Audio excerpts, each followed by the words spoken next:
Welcome to Issues of Contemporary Politics with Dr. Brovkin. Today, my dear subscribers, I'd like to talk about appearances and reality, and specifically about President Trump and President Putin.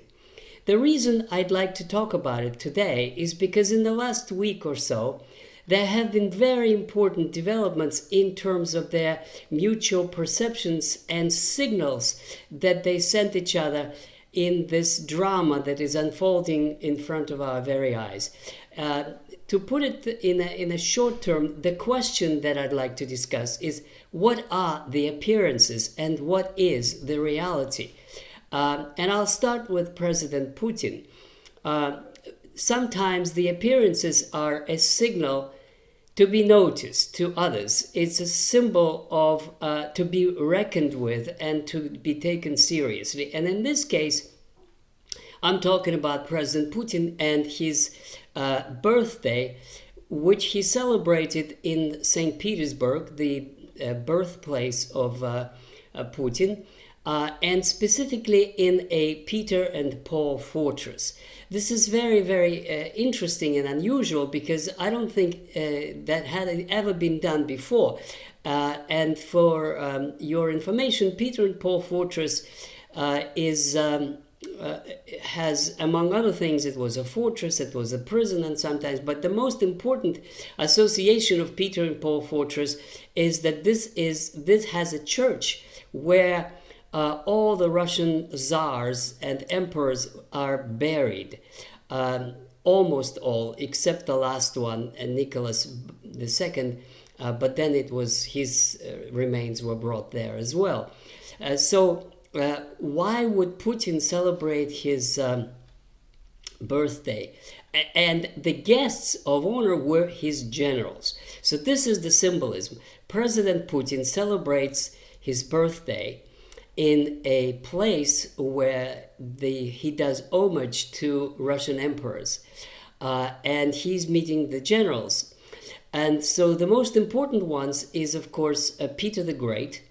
And Peter the Great, for those of you who know Russian history, is known primarily for founding St. Petersburg, but also for winning a war with Sweden. And specifically, one of the greatest battles was in Poltava.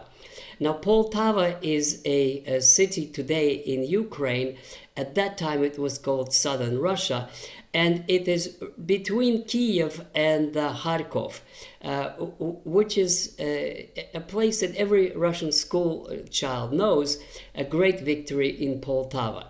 So here's Putin celebrating Peter the Great.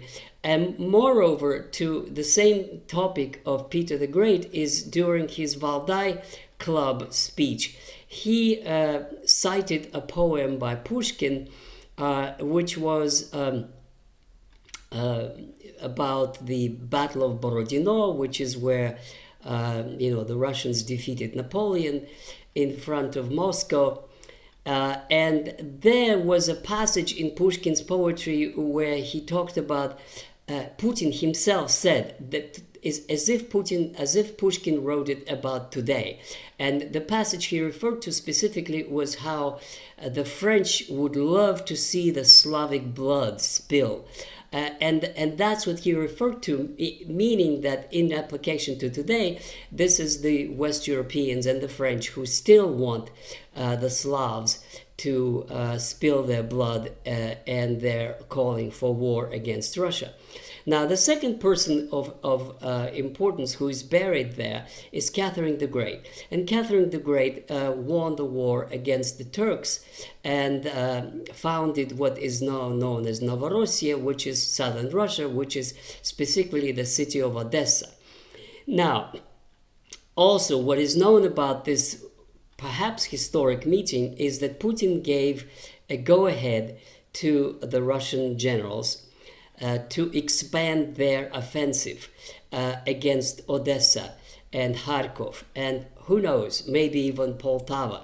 In other words, the symbolism that Putin wanted to project is that he wants to see himself as a person who continues the deeds and the accomplishment of Peter the Great and Catherine II.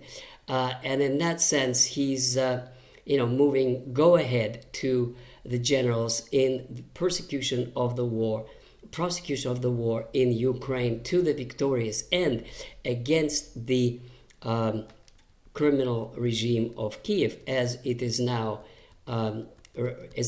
referred to.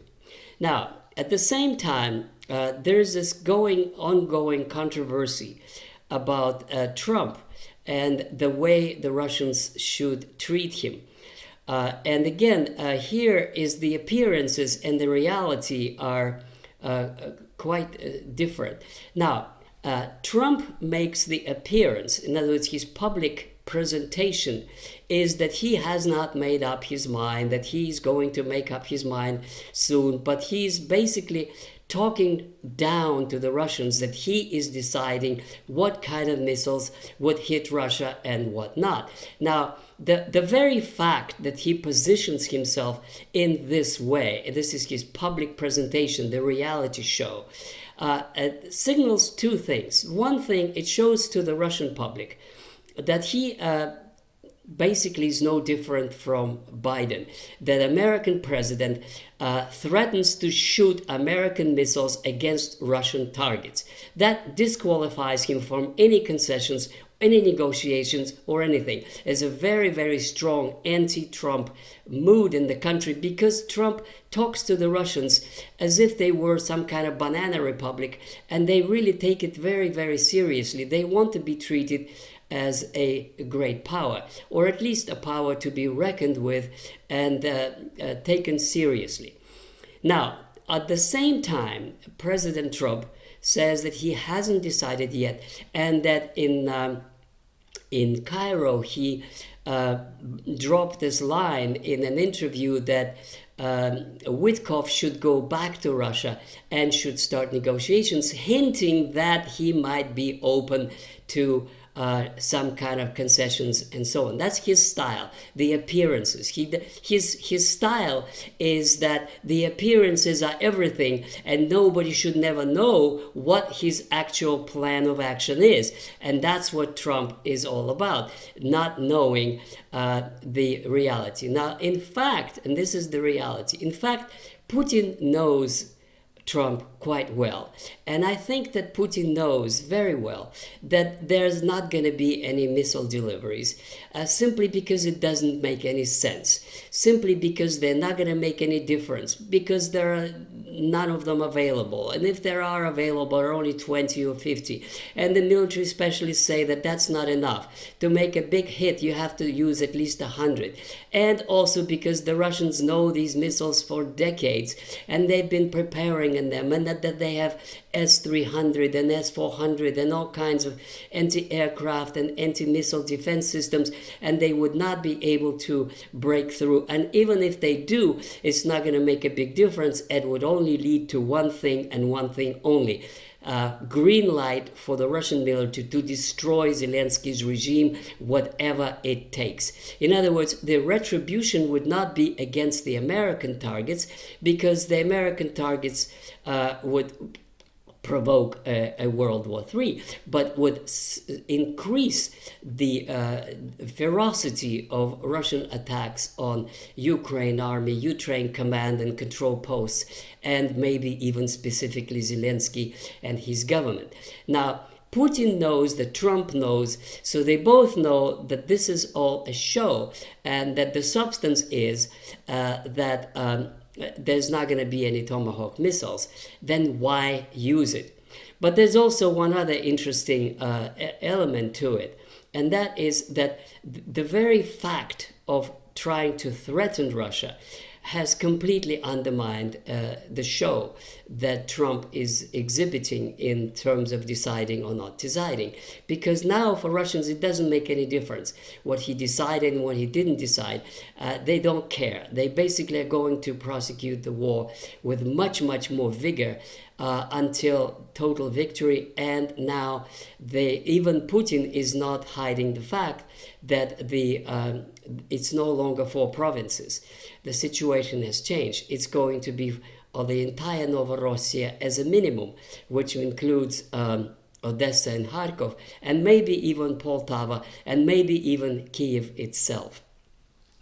Now, the threats of the energy are also taken very seriously. And here, I think Trump is serious. It's not a show. He really wants to shut down Russians from as a competitor in oil and gas sales. He wants to shut them down so that Americans could sell their oil and gas, and so that they could sell missiles and make money. So he comes across as a person for whom money matters more than strategic objectives or good relations with Russia, and Russia takes notice. Moreover, again, Putin is completely convinced that it's not going to work. And here's why.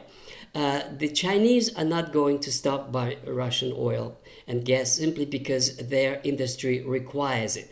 And Americans, even if they wanted to, they couldn't replace it. And certainly they cannot compete with Russia in terms of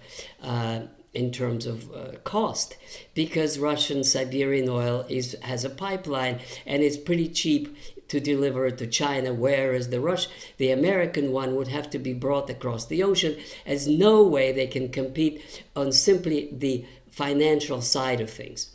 But besides that, there's a political side of it, which means the Chinese are not going to replace Russian oil and gas with American ones. This is for starters. Now about India. India is even more obvious, because the Indians buy Russian oil and gas at a huge discount, and then they resell it to the Europeans. Now, when Trump says to India, you buy our oil and gas, doesn't make any sense at all, because it is more expensive. And if Indians are going to buy it, they would not be able to resell it to Europe, because at that time, Europeans would say, well, why do we have to buy it from India? We could buy it directly from the United States, which they already do, and it is 3 times more expensive than the Russian one. In other words, for India, it makes no sense whatsoever to stop its lucrative business of buying Russian oil and gas and reselling it to the Europeans. But let me just say one more thing about the worst case scenario. Suppose that the narrative of those who say you deprive Russia of oil and gas revenue and Russia will collapse and its war effort would collapse and they would have no more money, all this is not true. Let me tell you this up front. Oil and gas revenue is 32% of the Russian budget, 32%, of which 80% is India and China. If those two will not stop, and they will not stop, then it's just doesn't make any difference. It's going to be 10% reduction. But even if 32%, but somebody blew up a pipeline and Russia was deprived of 32% of its revenue, let me tell you, it's not going to stop the war in Ukraine. Even if the Russians have to suffer economically, even if they have to cut on their expenditures in other things, the war will continue until victorious end. And the oil has nothing to do with it. Those who argue otherwise don't understand the Russian mentality. The Russians are not going to give up just because there's not oil revenue. It's absurd. If you know anything about Russia, they will fight and fight, even if they have to eat just potatoes in order to win.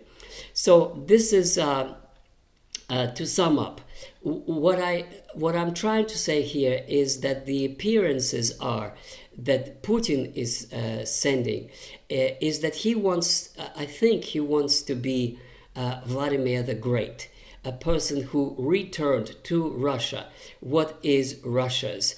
To the Caesar what belongs to Caesar, and Kharkov and Odessa and Poltava belongs to Caesar. At least this is how Putin thinks of it. And as far as Trump is concerned, Putin knows all the tricks that Trump can put up, and he's continued to pretend that he's so great and he's going to praise him. He's going to continue to say what a great leader of mankind he is and what a peacemaker he is. In fact, Putin knows this is all a show, and he's just participating in the show so that he could reach his political objectives. This is all for today, my dear friends. Please subscribe to my channel. Please put a like if you do like it. Please write your comments, and also read my book, From Vladimir Lenin to Vladimir Putin, Russia in Search of Its Identity. It's a history of the last 100 years of Russia. Thank you, and I'll see you next time in another edition of Issues of Contemporary Politics with Dr. Brovkin.